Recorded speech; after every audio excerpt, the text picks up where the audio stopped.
Coucou! Alors, aujourd'hui, la vidéo est pour répondre à une réponse à une question qui était sur le jeûne et avoir une bonne alimentation. Donc en fait, cette vidéo, elle va être plus vraiment sur l'alimentation parce que je pense que faire des jeûnes, c'est bien, se nettoyer. Mais si derrière, il n'y a pas d'alimentation, ça ne sert pas vraiment à grand-chose en fait. C'est comme un fumeur qui fait du sport pour entretenir sa santé. Il n'y a pas de... Ça fonctionne pas comme ça. Enfin, pour ma part, il vaut mieux avoir une bonne routine alimentaire. Et, et voilà, il y a des routines alimentaires qui peuvent être très très bien et aider le corps à... Donc, pour moi, cette routine alimentaire, que les gens l'appellent un jeûne intermittent, je pense que c'est pas... On ne devrait pas appeler ça un jeûne. Je pense que ça, c'est vraiment la bonne diète en fait. Déjà, se baser sur on mange trop. Donc, on mange trop pour notre âge. Un enfant, ok, peut manger 3 fois par jour. Par contre, un adulte, il n'a plus besoin de construire son corps. Il a juste besoin de l'énergie, mais pas autant qu'un enfant. Et je pense qu'effectivement, passer à 2 repas, voire un repas, c'est bien. Et enlever le petit déjeuner, en fait. Alors, pourquoi le petit déjeuner? On nous a toujours dit que le petit déjeuner c'était le repas le plus important et non pas du tout en fait. Un déjeuner, tel qu'on l'entend, c'est déjeuner. On déjeune, on arrête notre jeûne en fait qu'on a pendant toute la nuit. Donc pendant la nuit, notre corps il fait autre chose que digérer.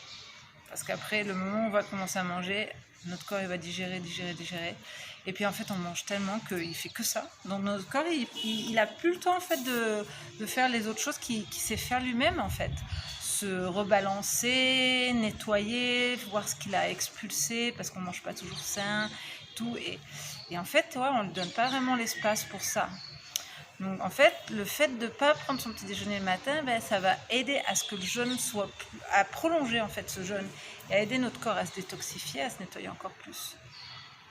Donc c'est bien de changer cette habitude-là, de commencer doucement vraiment. Peut-être à 10h, 11h, aller à midi, voire 1h, c'est bien. Vraiment faire son repas à 1h, c'est bien. Pour les gens qui travaillent, par exemple, on peut se faire un petit déjeuner et se dire tiens, je mangerai au travail et puis hop. Donc c'est vrai que ça peut être dur des fois pour les gens parce qu'on a tellement de toxines. Donc, dès qu'on va commencer des petits changements comme ça le matin, la tête qui tourne et tout, en fait c'est souvent parce que les toxines elles bougent en fait. Et c'est la même chose pendant les jeûnes quand on a la tête qui tourne, des sensations de perte d'équilibre, ça peut être vraiment... Ça peut être dû aux toxines en fait qui bougent et qui bougent pour être en fait expulsées par le corps d'une manière ou d'une autre. Donc ne pas confondre et peut-être commencer juste par un truc liquide même, un jus, un thé, vraiment changer des petites herbes, vraiment changer ces petites habitudes dès le matin et ne pas prendre un gros petit déjeuner comme on entend. Donc ça c'est je dirais déjà c'est une routine. Le soir aussi, c'est bien de ne pas manger trop tard, c'est bien de se coucher avec rien dans le ventre en fait. Enfin du moins pas se coucher après avoir mangé ou 1 heure. C'est vraiment parce qu'on dit des gens dorment mal, on fait des cauchemars aussi. Il y a plein de cultures où les gens ne mangent pas en fait quand le soleil est couché, parce qu'on dit qu'il n'y a plus l'énergie du soleil, donc cette énergie de feu qui active en fait la digestion, cette énergie de pitta comme on dit. Et donc il y en a plein. Moi c'est vrai que j'aime bien ne pas manger après 5h30. 5h30 c'est ma limite. Donc en fait c'est bien de peut-être changer son heure, 7h, aller sur 6h30, allez on fait comme ça. Et c'est bien d'avoir une petite balade ou alors d'avoir vraiment quelque chose de liquide encore, de léger, une soupe, quelque chose qui se digère facilement. Ensuite, sur l'alimentation en général, il va falloir vraiment se nourrir avec conscience, je dirais, vraiment être conscient de ce qu'on mange. Donc ne plus acheter des choses sous emballage, des choses préfaites. On ne sait jamais ce qu'il y a dedans et je vous dis, il y a des choses, des métaux lourds, des choses vraiment qui sont même pas comestibles en fait dans tout ce genre de choses. C'est bien d'acheter des produits qui ne sont pas raffinés, qui sont vraiment authentiques, genre pour les huiles, prendre non raffinés et presse à froid, qui sont pressés à la main. Tous ces genres d'huiles, c'est bien. Éviter de les faire chauffer aussi, les huiles, c'est très bien. Là, je parle vraiment de diète pour tout le monde, hein, pour les gens qui mangent du cuit, ça peut être vegan ou non vegan, je parle vraiment pour tout le monde.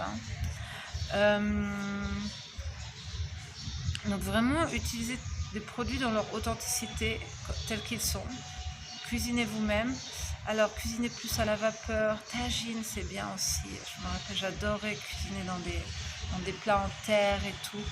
Mais cuisiner toujours à l'eau et vraiment pour tout ce qui est huile, rajouter sur la fin vraiment, mais pas quelque chose qui va être vraiment cuit. Non. Même faire du semi-cuit pour les légumes, c'est très bien.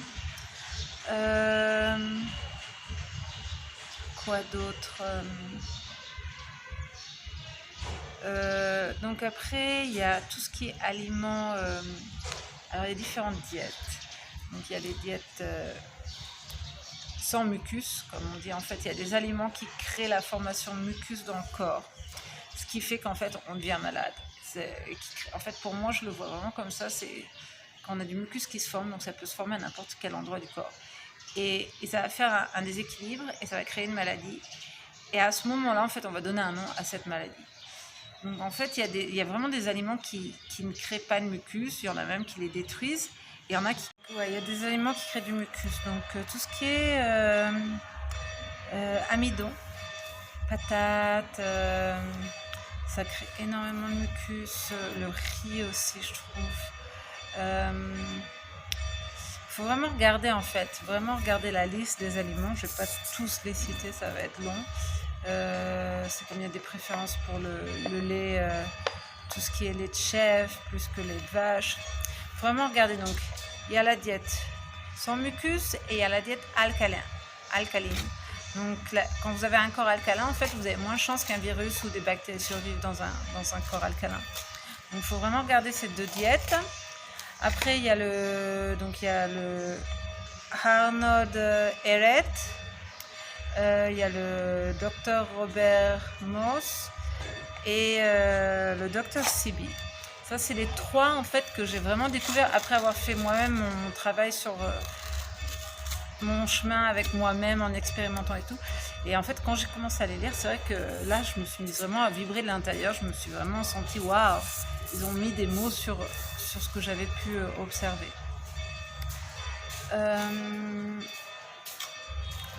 Ensuite, donc vraiment regarder ces diètes pour tout ce qui est graines, ouais, quinoa, millet, il y a vraiment plein de trucs. Il faut vraiment regarder, vraiment acheter de la nourriture dans son authenticité, c'est vraiment important pour moi.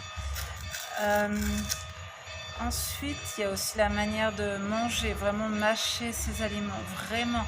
Il y a un proverbe qui dit il faut boire sa nourriture et manger sa boisson.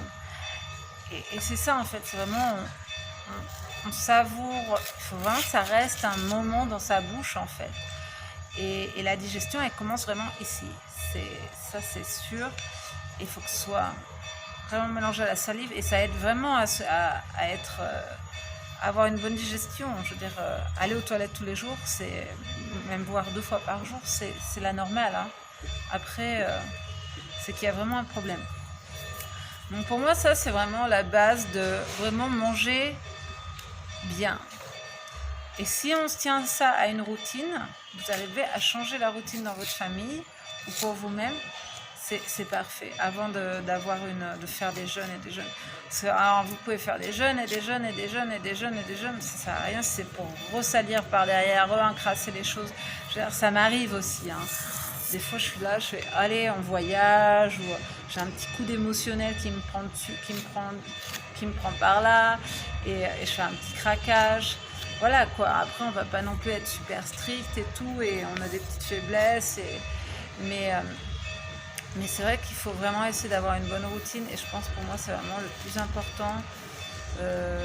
et de pas trop manger en fait la quantité. Il faut de la qualité et non de la quantité et des choses vivantes. C'est pareil pour le frigo. J'utilise plus de frigo depuis très longtemps. J'aime bien avoir mes choses fraîches tous les jours. Après, c'est des fois difficile pour les gens d'avoir des choses fraîches tous les jours. Mais pour moi, le frigo, ça, à un jour, c'est devenu une morgue en fait. Je me suis rendu compte que ça servait juste à entretenir mes légumes, à ce qu'ils aient l'air bons et appétissants et à les conserver en fait. Alors que c'était des choses qui étaient mortes en fait, on les avait déjà coupées, on leur avait retiré leur vie. Et c'est vrai que ouais, ce jour-là, je me suis dit, mais qu'est-ce que je mange? Est-ce que ça me nourrit vraiment ou c'est juste un truc pour me remplir?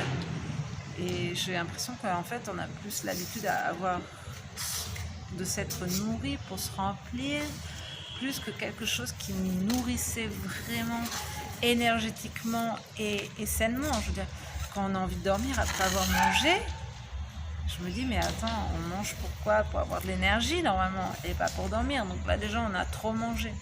Donc ça aussi, c'est très important. Voilà. Merci.